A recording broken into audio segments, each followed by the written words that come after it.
ओम शांति। अभी बाप द्वारा हम बच्चों को सच्चा सच्चा रास्ता मिलता है। तो आज हम बच्चे बाबा से सीखते हैं कर्म अकर्म विकर्म की गति क्या है।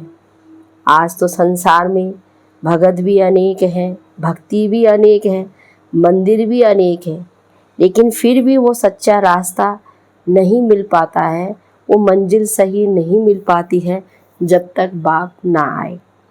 तो अनेक प्रकार की भक्ति करते हुए भी बाप जब स्वयं आते हैं तभी हमको वो सच्चा रास्ता मिलता है। इसलिए परमात्मा हम बच्चों को यही शिक्षा देते हैं, जब बाप मिला है तो कोई भी ऐसा उल्टा कर्म नहीं करना है। तो बाबा के इन महावाक्यों को अभी हम सुनते हैं। आज विशेष 23/9/2022 बाप दादा के साकार महावाक्य में बाबा बोले, मीठे बच्चे, बाप द्वारा तुम्हें राइट पथ यानी सच्चा रास्ता मिला है, इसलिए कोई भी उल्टा कर्म व विकर्म नहीं करने हैं। प्रश्न में, इस समय मनुष्य जो भी संकल्प करते हैं वह विकल्प ही बनता है, क्यों? उत्तर में, क्योंकि बुद्धि में राइट और रॉन्ग की समझ नहीं है। माया ने बुद्धि को ताला लगा दिया है। बाप जब तक ना आए, सत्य पहचान ना दे, तब तक हर संकल्प विकल्प ही बनता होता है। माया के राज्य में भल भगवान को याद करने का संकल्प करते हैं, परंतु यथार्थ पहचानते नहीं हैं, इसलिए वह भी रॉन्ग हो जाता है। यह सब समझने की बहुत महीन बातें हैं। गीत है ओम नमो शिवाय। ओम शांति। मीठे मीठे बच्चों ने गीत सुना। गीत का अर्थ यथार्थ बुद्धि में आया। वह तो गाते हैं, उनका अर्थ नहीं जानते।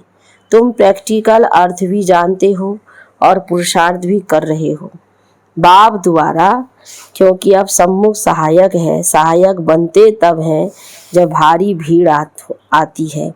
तुम बच्चे जानते हो गुप्त रीति सहायक है सब मनुष्य मात्र का, बल्कि जो भी मनुष्य इस पुरानी दुनिया में है, अनेक प्रकार की योनियों में है ना, अनेक प्रकार के जानवर हैं। सतयुग में तो कोई अशुद्ध चीज जानवर आदि नहीं होंगे। तो यह ड्रामा बना हुआ है। साहूकार के पास मकान फर्नीचर आदि जरूर ऊंचे होंगे, गरीब के पास क्या होगा यह तुम समझते हो ना। अभी भी पुरानी दुनिया रावण राज्य है, तो जीव जंत नाग बलाएं सब नुकसान करने वाले हैं। जैसे मनुष्य तमो प्रधान, वैसे इनकी सामग्री भी तमो प्रधान। बल यहाँ कितने भी बड़े बड़े मकान 40 मंजिल के भी बनाते तो भी स्वर्ग के आगे तो कुछ भी नहीं है। यह अब बनते हैं विनाश के लिए। तुम बच्चे जानते हो बाबा आया हुआ है। पहले नंबर में बाबा आत्मा और परमात्मा का भेद समझाते हैं। मनुष्य ना तो आत्मा को ना परमात्मा को ही जानते हैं। तुम बच्चों ने जान लिया है आत्मा और परमात्मा का रूप क्या है। मंदिरों में पूजा होती है। बनारस में बड़ा लिंग रखा हुआ है, उनकी सब पूजा करते हैं। कहते भी हैं कि आत्मा स्टार भ्रुकुटी के बीच में रहती है। अब भ्रुकुटी के बीच बड़ी चीज हो तो ठहर जाएगी। बाबा कहते हैं यह समझने की बातें नहीं रह सकेगी।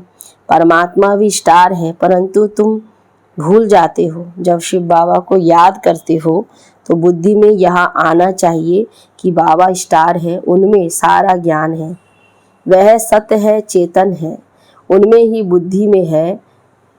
मन अलग चीज है, बुद्धि अलग चीज है। मन को तूफान आते हैं, सतयुग में कोई तूफान आदि आते नहीं हैं। यहाँ संकल्प विकल्प चलते हैं। इस समय जो भी मनुष्य संकल्प उठाते हैं वह विकल्प बनता है। इन बातों को अच्छी रीति समझना है। वह हो गई सहज बात। सुखधाम शांति धाम को याद करो, या फिर सूक्ष्म समझानी दी जाती है। आत्मा इतनी जो सूक्ष्म है वह सत्य है, चेतन है। आत्मा जब गर्भ में प्रवेश करती है तब ही चुरपुर होती है। यूँ तो 5 तत्वों में भी कुछ चेतनता है, तब तो बढ़ते हैं, परंतु उनमें मन बुद्धि नहीं है। उन चीज़ों में संकल्प आदि की बात नहीं। गर्भ में पिंड बढ़ता है, जैसे झाड़ बढ़ता है वैसे पिंड बढ़ता है, परंतु उनमें ज्ञान नहीं। ज्ञान भक्ति मनुष्यों के लिए है। भक्ति आत्मा करती है और ज्ञान भी आत्मा लेती है। आत्मा में ही मन बुद्धि है। पहले मन में अच्छा व बुरा संकल्प आता है, फिर बुद्धि सोचती है करूं व नहीं करूं।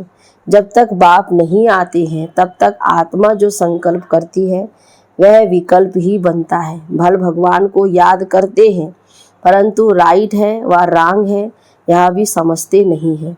ब्रह्म तो भगवान है नहीं। मनुष्य को संकल्प उठता है कि भगवान को याद करें। बुद्धि कहती है यह राइट है, परंतु बुद्धि का ताला बंद है, क्योंकि माया का राज्य है। भक्ति जो करते हैं वह रॉन्ग करते हैं। कृष्ण की भक्ति करते हैं, पहचान कुछ भी नहीं। जो कुछ करते हैं अनराइटियस। अब बाप द्वारा बुद्धि को अक्ल मिली है। रॉन्ग काम करने के लिए मना है। कर्म इंद्रियों से विकर्म करना मना है। बुद्धि कहती है ईश्वर सर्वव्यापी नहीं है। अब बुद्धि को राइट पथ मिला है। तुमको हर बात की सही समझ मिली है। आगे जो कुछ करते थे वह रॉन्ग ही करते थे। भक्ति भी अनराइटियस करते थे। शिव की भक्ति करते हैं, बड़ा लिंग बनाते हैं, परंतु इतना बड़ा शिव बाबा थोड़ी है। अब तुम्हारी बुद्धि का ताला खुला है, तब समझते हो सब अनराइटियस है ही झूठी दुनिया। सतयुग है सच्ची दुनिया। उसकी स्थापना किसने की? तुरंत एक बाप को ही कहा जाता है। वह जो सुनाते हैं सब सच बोलते हैं, सच का स्थापन करते हैं। तो यह डिटेल की बड़ी महीन बातें हैं, कोई भी यह समझ ना सके। बहुत महीनता में जाना पड़ता है। बाप कहते हैं धारणा नहीं होती है तो बाप और वर्षे को याद करो, दुखधाम को भूल जाओ। मनुष्य नया मकान बनाते हैं तो बुद्धि योग पुराने मकान से निकल नए में लग जाता है। समझते हैं कि पुराना तो खत्म हो ही जाएगा। ये फिर है बेहद की बात। देह सहित जो कुछ है सब छोड़ना है। यह देह भी तो वापस नहीं जानी है। आत्मा को ही बाप के पास वापस जाना है। बाप कहते हैं मुझे याद करो, मैं जो हूँ जैसा हूँ। तुम्हारी आत्मा में भी कैसे पाठ भरा हुआ है। 84 जन्मों का पाठ कितनी छोटी सी आत्मा में भरा हुआ है। 84 लाख जन्मों का पाठ तो इम्पॉसिबल हो जाए। अभी तुम्हारी बुद्धि का ताला बाप ने खोला है तो समझते हो वह सब रॉन्ग है। इतनी छोटी सी आत्मा में 84 जन्मों का पाठ है। बाप राइट बात बताते हैं। बाप बच्चों से ही बात करते हैं। नॉलेजफुल है ना। कहते हैं यह ICS पढ़ा हुआ है। आत्मा ही पढ़ती है इन आर्गन्स द्वारा। भल बहुत धनवान बड़ा आदमी बनते हैं, फिर भी रोगी बीमार तो होते ही है ना। ऐसे नहीं कि बड़े आदमियों की आयु भी बड़ी होती है। बड़े आदमी जितना पाप करते हैं उतना गरीब नहीं करते हैं। इस दुनिया में तो पाप ही पाप होते हैं। ये है ही पाप आत्माओं की दुनिया। हर बात में पाप ही करते हैं। ब्राह्मण खिलाते हैं, यह भी पतित को खिलाते हैं ना। पतित को खिलाने से कोई पुण्य थोड़ी होगा। अभी तुम रियलिटी से पावन बनते हो। सन्यासी भल पावन बनते हैं, परंतु वह कोई पावन दुनिया में तो जाने वाले नहीं हैं। फिर भी पुनर्जन्म तो पतित दुनिया में ही लेंगे। तुम थोड़े ही पतित दुनिया में जन्म लेंगे। वह समझते हैं कि दुनिया की आयु अजून बहुत बड़ी है। जब तक विनाश हो तब तक पुनर्जन्म तो लेना ही पड़े ना, छूट नहीं सकते। तुम्हारा ये अंतिम जन्म है। तुम जानते हो हम पवित्र दुनिया में जाने वाले हैं। बाप बैठ समझाते हैं बच्चे, तुम पवित्र प्रवृत्ति मार्ग में थे तो देवता थे, फिर इतने पुनर्जन्म लेते आए हो। तुम अपने पुनर्जन्म को नहीं जानते हो। यह कोई एक को थोड़ी पढ़ाया जाता है, अनेक पढ़ते हैं। बाप ब्राह्मण बच्चों से ही बात करते हैं। शूद्र इन बातों को समझेंगे नहीं। पहले 7 रोज समझाकर ब्राह्मण बनाओ। जो समझे हम शिववंशी ब्रह्मा कुमार कुमारी हैं। इस पढ़ाई से तुम नई दुनिया के मालिक बनते हो। ये है ब्रह्मा मुख वंशावली। प्रजापिता ब्रह्मा के सब बच्चे हैं। उनको ग्रेट ग्रेट ग्रैंड फादर कहा जाता है। ब्रह्मा को हमेशा बड़ा बूढ़ा दिखाते हैं। जैसे क्राइस्ट है। क्रिश्चियन लोग पुनर्जन्म तो लेते आते हैं, ग्रेट ग्रेट ग्रैंड क्राइस्ट, परंतु वह शिव बाबा तो निराकार है, उनको सिर्फ फादर कहेंगे, वे है ही निराकार, उनको गॉड फादर कहते हैं। उनका कोई फादर नहीं, गुरु भी नहीं, क्योंकि वह सदगुरु है। तब वे गुरु लोग कौन हैं? वे जिस्मानी यात्रा करते हैं, हम रूहानी यात्रा करते हैं। यहाँ कोई मरते हैं, कहेंगे स्वर्ग पधारा, तो यह झूठ बोला ना, आते तो फिर भी यहाँ ही हैं। कोई कहते फलाना ज्योति ज्योत समाया, अच्छा बड़े बड़े साधु संत मर जाते हैं, अगर वह ज्योति ज्योत जाकर समाया फिर उनकी बरसी क्यों मनाते हो? ज्योति में समाया वह तो बड़ा अच्छा हुआ, फिर बरसी मनाना, उनको खिलाना पिलाना, ये तो फिर झूठा हुआ ना। वैकुंठवासी हो गया फिर उनको नर्क का भोजन खिलाते हो, इसको कहा जाता है अनराइटियस। जो कुछ करते हैं उल्टा ही करते हैं। मनुष्यों की बुद्धि को बिल्कुल ताला लगा हुआ है। बाप कहते हैं मैं आकर ताला खोलता हूँ, माया ताला लगा देती है। कहते हैं ईश्वर सर्वव्यापी है, समझते हैं ये ज्ञान परंपरा से चला आता है। इन बेचारों को कुछ भी पता नहीं है। ज्ञान और भक्ति, ब्रह्मा का दिन और ब्रह्मा की रात दोनों इक्वल होता है ना। फिर सतयुग दिन की इतनी बड़ी आयु और रात को इतना छोटा क्यों कर दिया है? ब्रह्मा का दिन और ब्रह्मा की रात दोनों इक्वल होने चाहिए ना।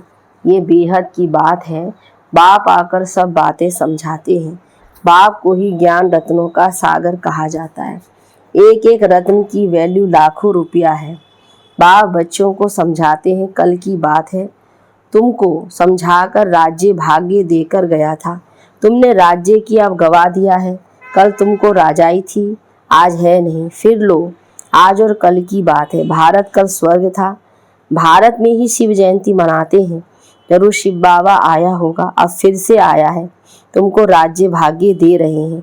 अब तुम कौड़ी से हीरे जैसा बने हो। तुम एक्टर्स ने बेहद के ड्रामा के आदि मध्य अंत को जाना है, अर्थात त्रिकालदर्शी बने हो। बाप कहते हैं कि मीठे मीठे बच्चे, मुझ बाप को याद करो, भूलो नहीं। मैं तुमको स्वर्ग का मालिक बनाने आया हूँ, तुम नरक के मालिक बनने वाले को भूलते नहीं हो और मुझ बाप को भूल जाते हो। माया जरूर भुलाएगी, परंतु तुम कोशिश करो याद में रहने की। आत्मा को बाप ज्ञान देते हैं, आत्मा का काम है बाप से वर्षा लेना, दे अभिमान छोड़ना है। तुम बच्चों को पुरुषार्थ कराने वाला एक बाप है। यह पाठशाला है, इसमें दर्शन करने की बात नहीं रहती। प्रिंसिपाल का दर्शन करना होता है क्या? यहाँ तो समझने की बात है। ये राजयोग की पाठशाला है, आकर समझो। बाबा कहते हैं ना, मंदिर है, स्कूल भी है। पहले पहले समझानी देनी है एक बाप की, तब तक आगे बढ़ना ही नहीं है। बाप की समझानी दे फिर लिखवा लेना चाहिए। निश्चय बैठ जाए कि शिव बाबा से बेहद का वर्षा मिलता है, तो ऐसे बाप से मिलने बिगड़ रह ना सके। त्रिमूर्ति शिव कहा जाता है, ब्रह्मा विष्णु शंकर को रचने वाला शिव। प्रजापिता जरूर ब्रह्मा को ही कहेंगे, विष्णु व शंकर को नहीं कहेंगे। प्रजापिता ब्रह्मा द्वारा विष्णुपुरी की स्थापना होती है। जगत पिता और ये जगत अम्बा फिर लक्ष्मी नारायण जाकर बनते हैं, उनके बच्चे वारिस बनते हैं। बाकी त्रिमूर्ति ब्रह्मा का तो अर्थ ही नहीं निकलता। इनमें बाप ने प्रवेश किया है, इनकी आत्मा को बाप पवित्र बनाते हैं। अच्छा मीठे मीठे सिखी लदे बच्चों प्रति माता पिता बाप दादा का याद प्यार और गुड मॉर्निंग। रूहानी बाप की रूहानी बच्चों को नमस्ते, रूहानी बच्चों की रूहानी बाप दादा को गुड मॉर्निंग, नमस्ते बाबा नमस्ते। धारणा के लिए मुख्य सार। बाप ने बुद्धि का ताला खोला है, इसलिए कर्म इंद्रियों से कोई भी रॉन्ग कर्म नहीं करना है। ध्यान रखना है कोई भी संकल्प विकल्प का रूप ना ले ले। दूसरा पॉइंट, अब वापिस घर चलना, इसलिए इस देह को भी भूलना है। दुखधाम से बुद्धि योग निकाल, बाप और वर्षे को याद करना है। वरदान, व्यर्थ की अपवित्रता को समाप्त कर संपूर्ण स्वच्छ बनने वाले होली हंस भव। होली हंस की विशेषता है सदा ज्ञान रत्न चुगना और निर्णय शक्ति द्वारा दूध पानी को अलग करना, अर्थात व्यर्थ और समर्थ का निर्णय करना। होली हंस अर्थात सदा स्वच्छ, स्वच्छता अर्थात पवित्रता, कभी भी मैलेपन का असर ना हो, व्यर्थ की अपवित्रता भी नहीं, अगर व्यर्थ भी है तो संपूर्ण स्वच्छ नहीं कहेंगे। हर समय बुद्धि में ज्ञान रत्न चलता रहे तो व्यर्थ नहीं चलेगा, इसलिए कहा जाता है रत्न चुगना। स्लोगन में नाव और खिवैया मजबूत हो तो तूफान भी तोहफा बन जाते हैं। ओम शांति। ओम शांति।